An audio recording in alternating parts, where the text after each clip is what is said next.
할렐루야. 예, 수요일 밤에 여러 가지 일들이 있으시겠지만 하나님을 사모하며 예배자로 하나님께 영광 돌리기 위해 오신 우리 모든 성도님들에게 하나님의 축복하심, 또 하나님의 위로하심, 하나님의 놀라운 은혜가 충만하게 넘치기를 주님의 이름으로 축복합니다. 아멘. 자, 오늘은 크게 위험을 갖추고라는 제목으로 말씀을 전하려고 합니다.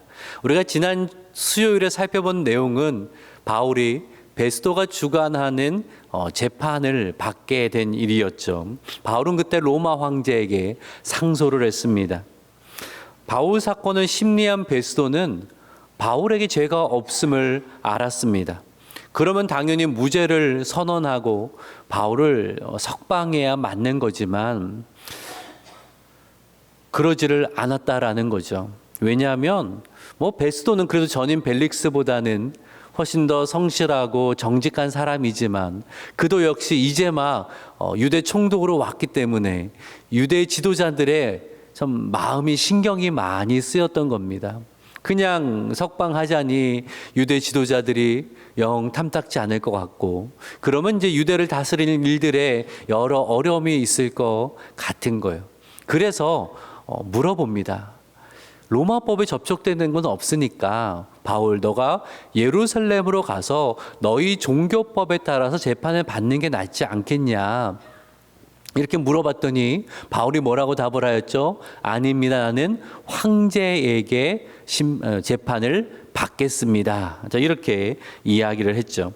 당시 로마인들은 황제에게 재판을 받는다라고 말할 권리가 있었습니다. 그렇다고 황제가 직접 재판을 이렇게 주관하는 것은 아니었고요. 지금으로 말하자면 대법원에 상소하겠다. 내가 로마 최고의 법정에서 재판을 받고 판결을 받겠다라고 말을 한 겁니다. 그럼 베스도는 이제 로마 절차에 따라서 바울을 로마로 보내야 되거든요. 그거는 괜찮은데 고민이 하나 생긴 겁니다. 자료를 보내야 되잖아요. 제목을 붙여서 이 사람은 이러이러한 죄로 재판을 받아야 합니다, 이렇게 보고서를 작성해서 보내야 되는데 지금 작성을 하려고 보니까 유대인이 고발한 죄는 증거도 하나도 없고, 그리고 로마법에 접촉되는 것도 없고, 베스도가 생각하기에는 그저 자기들 그 종교의 사소한 일들, 그리고 아까 읽어봤지만 예수가 부활했다, 그러한 이야기들, 베스도 입장에서 별로 관심도 없고 사소한 것으로 그러는 거 판단이 드는데, 야, 이걸 뭐라고 써야 되는가, 무죄로 추정됩니다, 이렇게 보내기도 그렇잖아요. 고심을 하고 있을 때였습니다. 그때 아그리빠 왕과 버니게가 이제 신임 총독이 왔다고 하니까 가이사랴로 방문을 했다라는 거예요. 여기서 등장하는 아그리빠 왕은 정확하게 헤롯 아그리빠 2세입니다. 헤롯 아그리빠 2세. 그럼 아버지가 누굴까요? 아그리빠 1세가 아버지였습니다. 아그리빠 1세는요, 헤롯 대왕의 손자입니다. 그래서 유대 지역을 다스리는 분봉왕이었는데 왕이라고 해봐야 권세가 많은 건 아니었고, 로마의 속국으로서 그 땅을 정치적으로 치리하기 본다는 그것보다는 종교적인 문제에 있어서 그것들을 좀 관할하는 일을 했거든요. 좀 명예 이런 것도 가까웠고, 물론 권세도 있었지만 특별히 대제사장을 임명할 수 있는 그러한 막강한 권한도 유대 사회에서는 가지고 있었습니다. 근데 아그리파 1세와 기독교의 관계가 별로 좋지가 않았어요. 아그리파 1세가 처형한 사도가 있는데 사도행전 12장을 보시면 야고보 사도를 처형을 합니다. 그 유대인들이 좋아하거든요. 그러니까 베드로를 또 감옥에 붙잡아 두죠. 사도행 12장에는 헤롯 왕으로 표기되어 있는데 헤롯 아그리파 1세의 이야기입니다. 그때 어떤 일이 있었습니까? 베드로가 오게 했을 때에 하나님의 천사를 보내셔서 베드로를 구출해 내십니다. 베드로가 사라진 것을 알게 된 이 아그리빠 1세가 화가 나서 베드로를 지키던 그 군의병들을 다 죽여버리는 그러한 포악한 면도 보였던 왕이었어요. 근데 아그리빠 1세가 갑자기 죽습니다. 그 이야기를 기억하십니까? 사도행전 12장 23절에 보면 주의 사자가 고치니 벌레에게 먹혀 죽으니라. 이렇게 기록이 되어 있어요. 아무튼 이 아그리파 1세가 갑자기 죽으니까 이제 어떻게 해야 됩니까? 아그리파 2세가 그 자리를 이어받아야 되는데 로마 정부가 임명을 해야 되거든요. 황제가 임명을 해야 되거든요. 다행이었던지 글라디오 황제는 이 아그리파 1세의 친분이 두터웠습니다. 그래서 아그리파 1세가 죽자 그의 아들을 유대 왕으로 임명을 하려고 했는데 당시 아그리파 2세의 나이가 17살이었어요. 주변의 사람들이 반대를 하는 겁니다. 이제 17밖에 되지 않았는데 어떻게 그 땅을 다스리겠습니까? 시기상조입니다. 그러니까 어쩔 수 없이 쿠스피우스 파두스라는 인물을 이제 유다 총독으로 그때 파송을 하게 됐거든요. 근데 아그리파 2세가 그렇게 로마에 계속 머물게 되면서 아주 인맥을 잘 쌓습니다. 가장 막강한 인맥이 누구였냐면 네로였습니다. 네로 아시죠? 네로 황제. 네로가 54년에 황제가 되었거든요. 그러니 당장에 아그리파 2세를 유다 지역의 왕으로 임명하여서 다시 그곳으로 보냈다라는 거죠. 그러니 지금 로마 황제와 친분이 있으니까 아그리파 2세는 상당한 권세를 가지고 있던 사람이었고요. 또 많은 로마 관리들이 아그리파 2세와 좋은 관계를 유지하려고 했었음을 우리는 쉽게 상상해 볼 수가 있습니다. 이제 그런 아그리파 2세가 신임 총독 베스도를 이제 만나러 온 겁니다. 그러니 베스도가 잘 됐다 싶은 거예요. 아무래도 골치가 아픈데 로마 사람인 나보다 이 베스도는 예수에 대해서 잘 몰랐던 사람이에요. 뭐 예수란 사람이 살아났다고 하는데 뭐 그런 말 갖고 싸우답니다라고 말한 것을 보니까 예수가 어떤 분인지 또 유다 사정을 잘 몰랐던 사람이에요. 근데 그래도 유다 사정은 잘 알고 있는 아그리파 2세가 오니까 야, 이참에 내가 바울의 그 좀 문제를 가지고 상의 좀 해야겠다라고 생각되어서 바울의 그 자신이 아는 이야기를 쭉 알려듭니다. 그랬더니 이 아그리파 2세가 바울을 한번 만나보고 싶은 거예요. 아마 그전에도 바울 이야기 좀 들었겠죠. 이참에 좀 이야기 좀 들어보자. 내가 바울을 좀 만났으면 좋겠어 라고 해서 이제 그 만남이 이루어지는데 바울이 아그리파 앞에 서게 되는 그 이야기가 23절부터 펼쳐지는 거예요. 23절의 말씀을 한번 그때 장면을 누가는 이렇게 묘사를 하는데 같이 한번 읽어봅시다. 시작. 버니게가 크게 위엄을 갖추고 와서 천부장들과 시중의 높은 사람들과 함께 접견 장소에 들어오고 베스도의 명으로 바울을 데려오니, 자, 뭐라고 말하죠? 아그리빠와 버니게가 크게 위엄을 갖추고 왔고 천부장들, 가이사랴 그때 5명의 천부장이 있었습니다. 1000명의 군인을 다스린다 해서 천부장이지만 실제로는 당시 군인 체계로 봐서는 600명 정도 그렇게 거느렸던 그 장교가 5명이 오고 또 가이사랴 높은 사람들 다 모여들어서 재판정으로 함께 들어왔다라는 거예요. 그리고 바울을 이제 데려오라라고 말을 합니다. 크게 위험을 갖추었다. 이 얘기는 아마 입은 모습이 크게 위험이 있어 보였다라는 거예요. 아그리빠는 왕이니까 왕은 어떤 옷을 입어?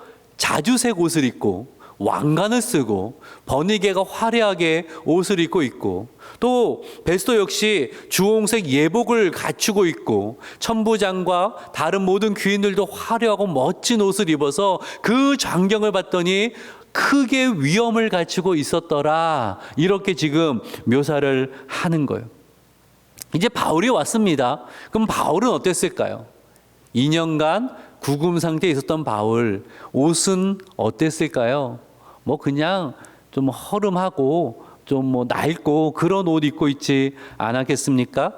그럼 바울은 외모는 어땠을까요? 바울은 호감형이었을까요? 좀 비호감형이었을까요?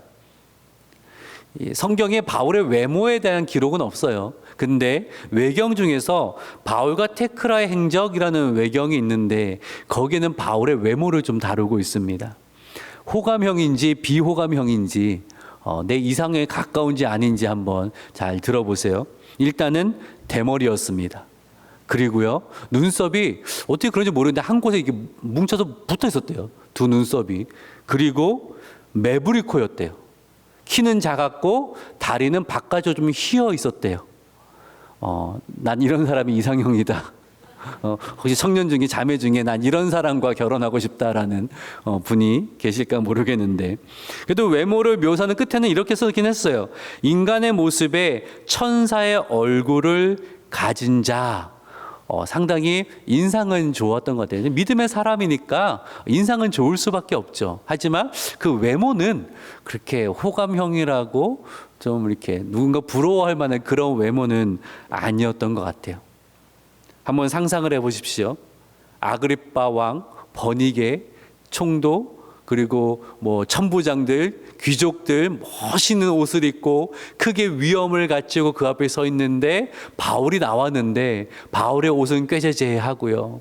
머리는 벗겨져 있고 눈썹은 영 별로고 코는 매부리 코고 키는 작고 다리는 휘어져 있고 눈은 또 잘 안 보이고 이러고 있는 모습을 한번 상상을 해 보십시오.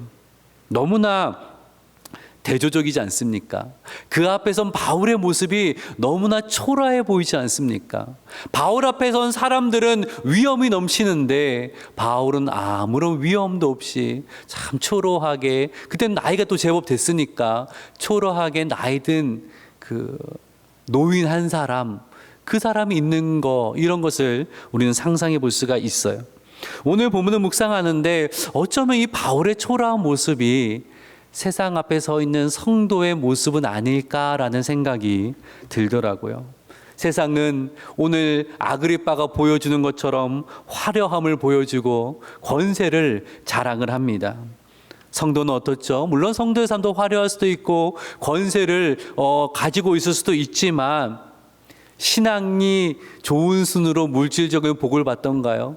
신앙이 좋은 순으로 세상에 높이 올라가던가요? 아니더라는 거죠. 하나님 믿지 않고 악을 행하는 사람이 더 많은 재물을 모으고 살아가는 것을 우리는 쉽게 보지 않습니까? 정직하게 물건을 팔며 선을 행하는 사람보다 부정직하게 남을 속이고 하는 사람들이 더 많은 재물을 모으고 그렇게 살아가는 모습을 우리는 봅니다.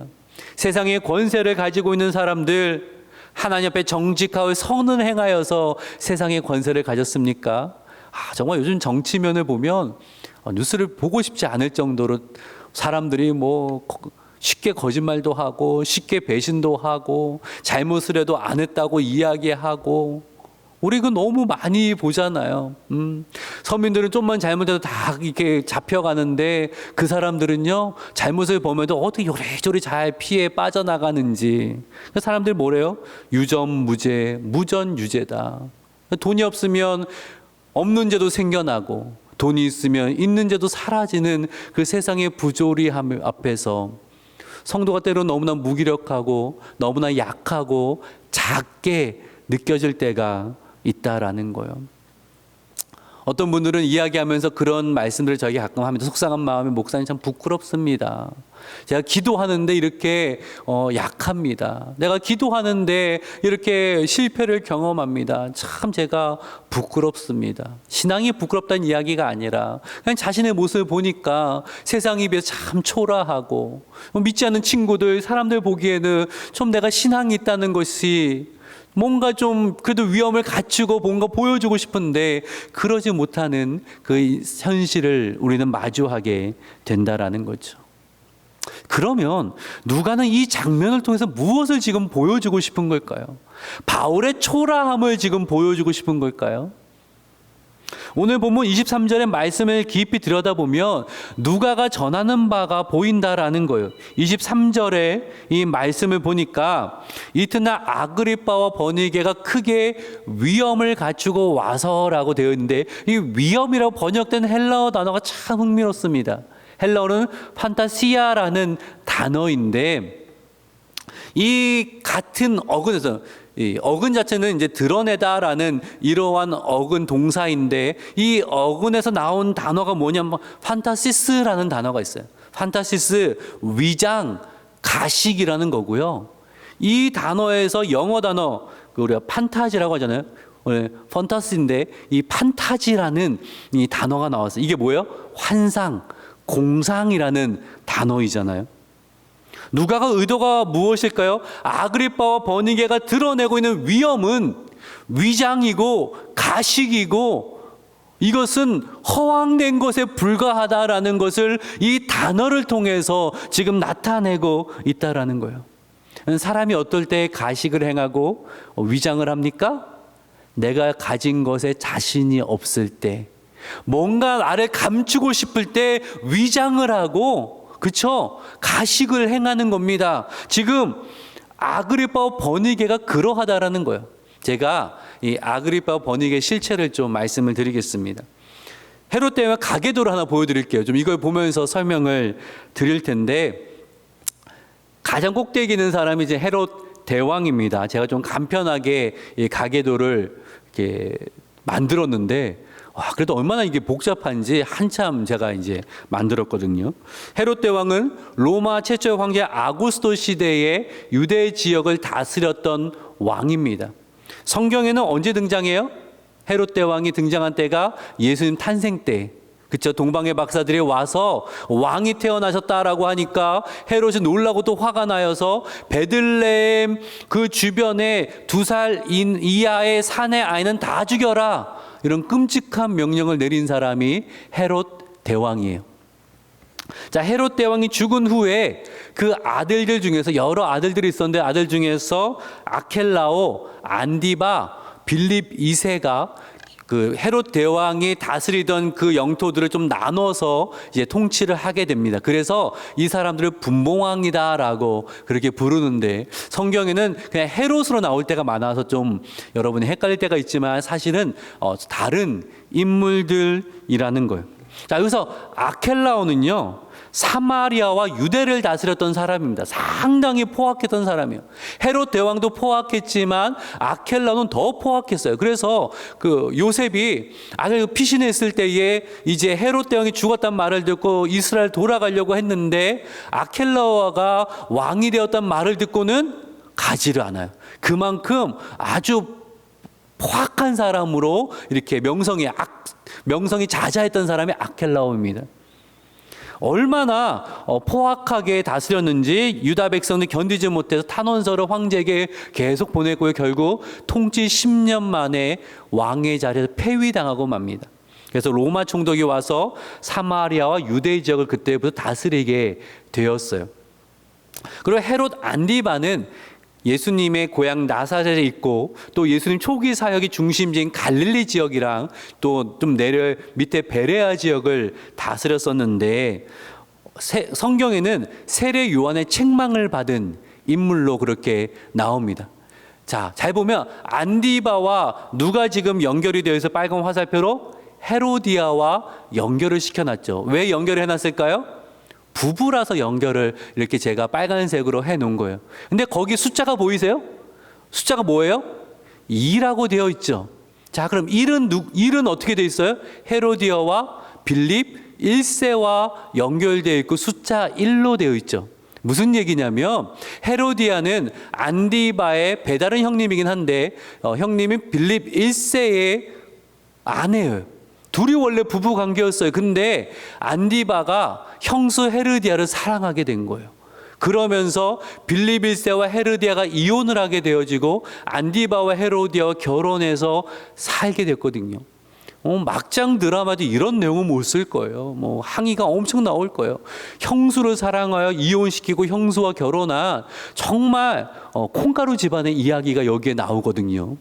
세례 요한이 그것을 책망을 합니다. 책망받으면 좀 회개해야 되는데 그러지 않고 화가 나서 세례 요한을 감옥에 가둬버려요. 그러한 때에 이제 안디바가 생일이 돼서 잔치를 벌이는데 그 잔치상에서 딸 살로메가 이제 예쁘게 춤을 췄단 말이에요. 그리고 그 모습을 보고 흡족하여서 좀 또 술도 좀 했을 테니까 기분이 좋아서 얘기를 해요. 야, 너가 원한 거 다 줄게. 나라의 절반이나 내가 줄게 했더니 살로메가 뭘 원했어요? 엄마와 상의를 하더니 세례 요한의 머리를 주십시오. 그 세례 요한이 참수를 당했다라는 거죠. 그런 이야기가 이 가문 가운데 있습니다. 또 좀 관계가 복잡한 사람이 있어요. 오늘 본문에 등장하는 버니게입니다. 이 버니게는요, 잘 보시면 헤롯 아그리파 1세의 자녀들이 아그리파 2세와 버니게와 드루실라는 그 전임 이스라엘 총독 벨릭스의 아내인데, 이 세 사람이 있는데요. 버니게와 누구와 화살표가 돼 있어요? 칼키스, 숙부 칼키스와 화살표가 돼 있는데 숫자가 뭐예요? 2예요. 그럼 그 전에도 있었다라는 거죠. 그렇죠? 마르쿠스라는 사람 결혼했는데 죽자 그 다음에는 숙부와 결혼을 했어요. 그리고 또 칼키스가 죽자 이번에는 누구와 화살표가 그어져 있어요? 누구와? 아그리파 2세. 어떤 관계예요? 친오빠예요, 친오빠. 친오빠랑 동거하면서 근친상간에 추악한 삶을 살고 있었다라는 거예요. 그러니까 오늘 본문에 등장하는 아그리빠와 버니게가 왔다는 것은 정상적인 부부가 아니라 남매지간인데 근친상간 동거 생활을 하고 있는 참 그렇게 문란하고 타락한 사람들이 지금 등장을 했다라는 것입니다. 그 드루실라 벨릭스도 다 세 번째 남편, 세 번째 부인 뭐 이러한 좀 복잡한 이러한 집안이었다라는 거예요. 자, 그런데 본문에 아그리파 2세 버니게와 함께 베스도를 찾아와요. 우리 같으면 좀 부끄럽고 그래서 공식 석상에는 안 나타날 것 같은데, 공식 석상에 지금 버니게를 데리고 뻔뻔하게 등장하는 아그리파 2세의 모습을 우리는 보게 돼요. 얼마나 타락하고 부패했는가, 이 짧은 구절을 통해서 우리는 발견을 할 수 있다라는 거죠. 자, 이들이 사람들이 보기에는요, 화려한 옷으로 위엄을 뽐냈어요. 근데 그것은 위장이고 가식에 불과했다라는 거예요. 실제는 부패하고 더럽고 추악하다 보니까 그런 것들을 세상의 화려함으로 감추고 있었다. 지금 그 이야기를 누가가 하고 싶은 겁니다. 반면에 바울은 세상의 기준으로 보면 허름하고 초라했어요. 하지만 바울은 그들의 위험 앞에 전혀 주눅들지 않았습니다. 왜냐하면 사람들이 자랑하는 그 위험이 위장과 가식에 불과한 것을 바울은 알고 있었거든요. 회개하여 구원받을 사람들이지 부러워할 만한 그러한 사람들도 아니고 주눅들 만한 사람들도 아니었다라는 거예요. 우리가 26장 내용을 자세히 살펴볼 시간이 없어서 넘어가지만 바울은 담담하게 자신의 신앙의 여정을, 자신의 간증을 하는 것을 보게 됩니다.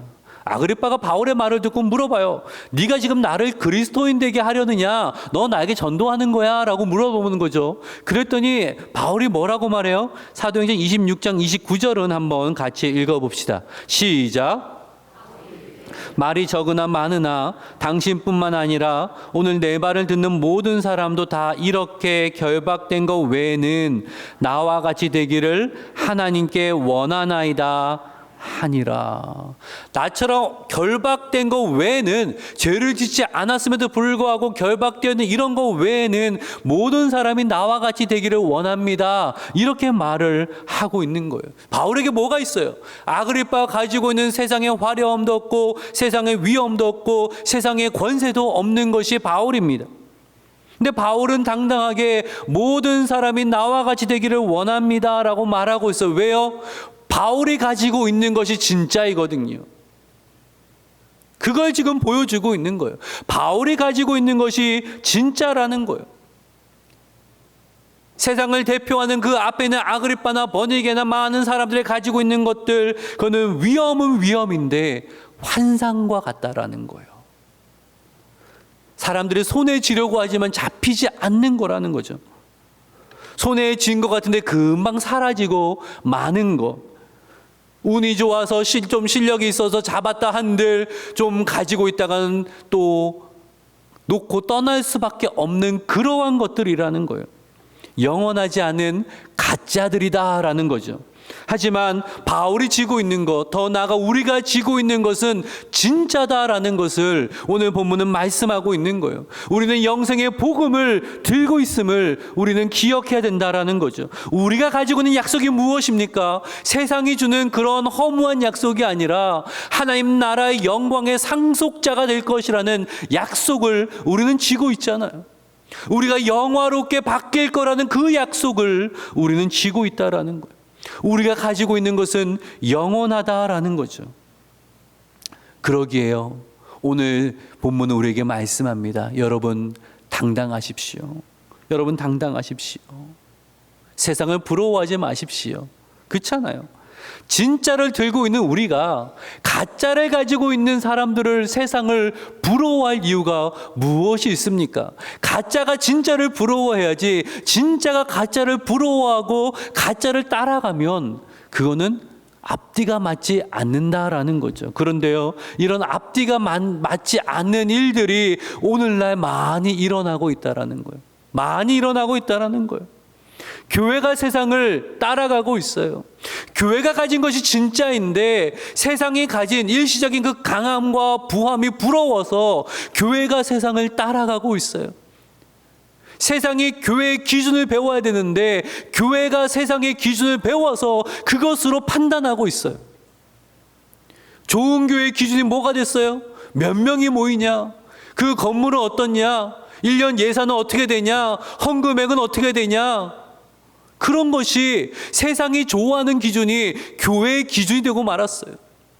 누가 좋은 목회자가 되었습니까? 큰 교회를 목회하는 그런 분이 좋은 목회자가 되었어요. 물론 그 중에 좋은 목회자들 많이 계시죠. 하지만 많이 모여서 세상이 말하는 그 기준으로 우리도 좋은 것을 분별하고 있다라는 거예요. 교회가 세상을 닮아가고 있어요. 우리가 들고 있는 게 진짜인데 이 진짜는 뒤로 하고 사람들이 보여주는 그 가짜를 부러워하면서 교회가, 성도가 그것을 따라하고 부러워하고 쫓아가고 있다라는 거예요.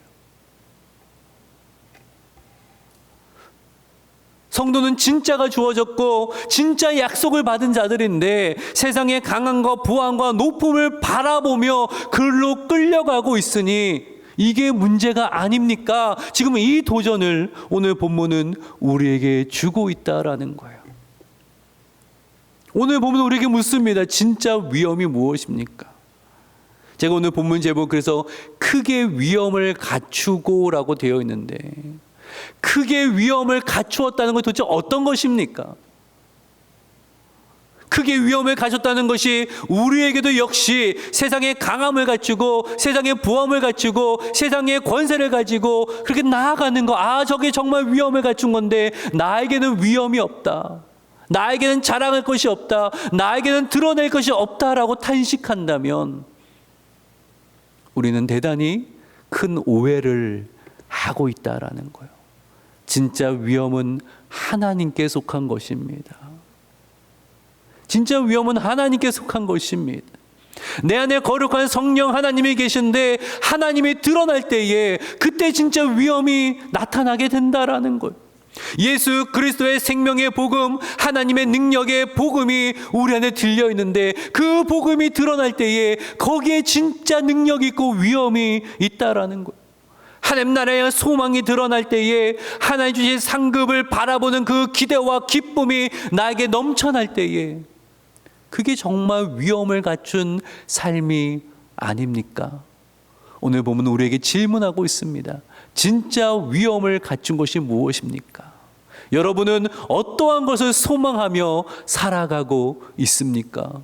무엇을 왜 기도하고 있습니까? 무엇을 하나님 앞에 소망하고 있습니까? 바울과 같이 여러분은 나와 같이 되기를 원합니다라고 자신 있게 여러분은 그렇게 말할 수 있습니까? 아니면 여러분의 복음은 감추어 버리고, 진짜 복음은 감추어 버리고, 진짜 능력은 감추어 버리고 세상의 것들을 부러워하며 그것만 바라보며 달려가고 있지는 않습니까?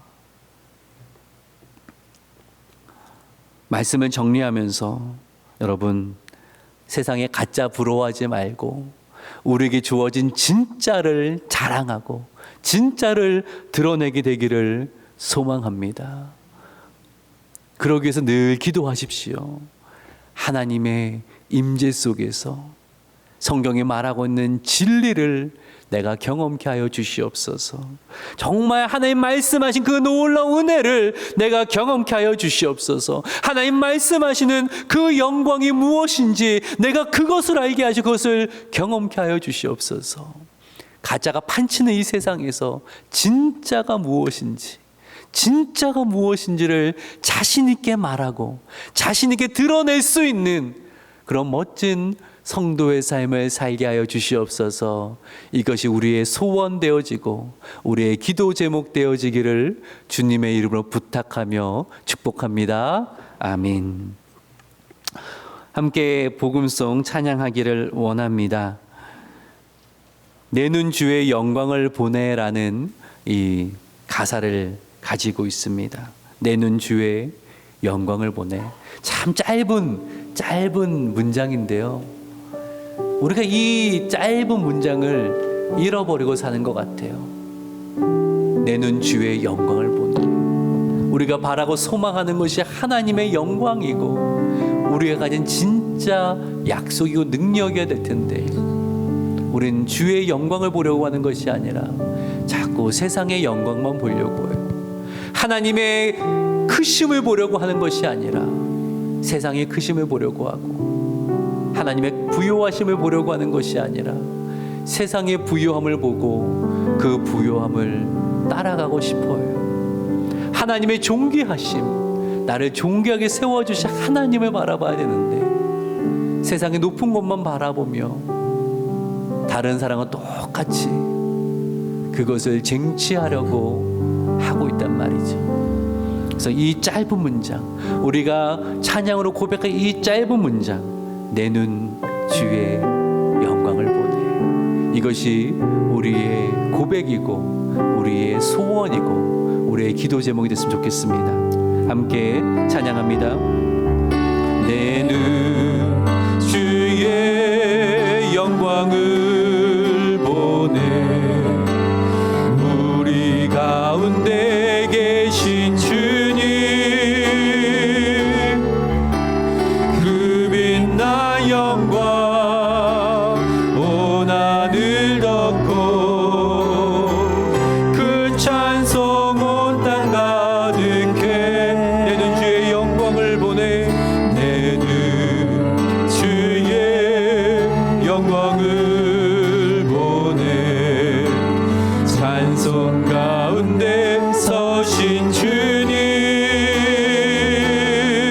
주님의 얼굴을 온 세상 향하네. 권능의 팔을 다시 고백합니다. 내는 주의 영광을 보내. 내는 주의 영광을 보내. 우리 가운데 계신 주님, 그 빛난 영광, 그 빛난 영광 온 하늘 덮고 그 찬송 온 땅 가득해. 내는 주의 영광을 보내. 내는 주의 영광을 보내. 찬송 가운데 서신 주님, 주님의 얼굴은, 주님의 얼굴은 온 세상 향. 권능의 팔을 드셨네. 권능의 팔을 드셨네. 주의 영광 이곳에 가득해. 우린 선해 주님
있습니다. 여러분 무엇을 바라보고 있습니까? 여러분 정말 주의 영광을 바라보고 있습니까? 우리에게 주신 그 약속을 바라보고 있습니까? 하나님의 능력을 바라보고 있습니까? 이 땅에 이루실 하나님의 나라를 여러분은 바라보고 있습니까? 주 영광 가는 주와 함께 설 그날을 여러분은 바라보고 있습니까? 아니면 세상의 강함만 바라보며 세상의 부여만 바라보며